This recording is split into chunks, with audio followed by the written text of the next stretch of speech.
વેરાવળ ડિવિઝનમાં 45 લાખના વિદેશી દારૂનો નાશ કરાયો હતો। Sub divisional magistrate Vinod Joshi, DYSP VR ખેંગાની હાજરીમાં કાર્યવાહી કરાઈ હતી। વેરાવળ, પ્રભાસ, પાટણ, સુત્રાપાડા અને તાલાળા પોલીસ સ્ટેશનનો જપ્ત દારૂ એકત્ર કરાયો હતો। કુલ 25,000થી વધુ વિદેશી દારૂની બોટલ રોડ પર પાથરી અને બુલડોઝરથી કચડાઈ હતી અને 45 લાખથી વધુ કિંમતનો દારૂ વેરાવળ બાયપાસ નજીક નાશ કરાયો હતો। નશાબંધી વિભાગ અને પોલીસ તંત્રની સંયુક્ત કામગીરી વેરાવળ સિટી પોલીસ સ્ટેશનની આશરે 18,000 બોટલ અને પ્રભાસ પાટણ પોલીસ સ્ટેશનની 3,200 બોટલ અને સુત્રાપાડા પોલીસ સ્ટેશનની 1,500 બોટલ, તાલાળા પોલીસ સ્ટેશનની 1,700 બોટલનો નાશ કરાયો હતો।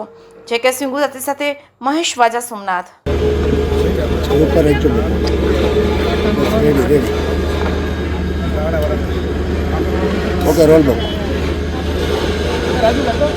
સર, આજે દારૂનો નાશ કરવામાં આવ્યો છે, શું છે વિગત?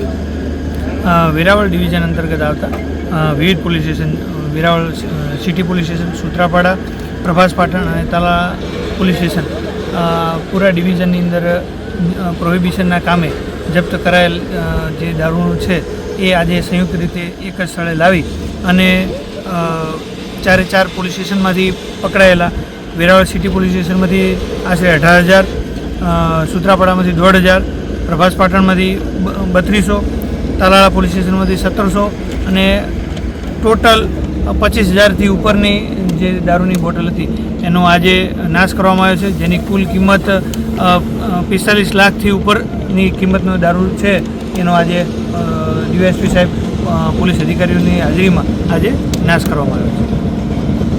કેટલા સમયથી એકત્ર કરેલી?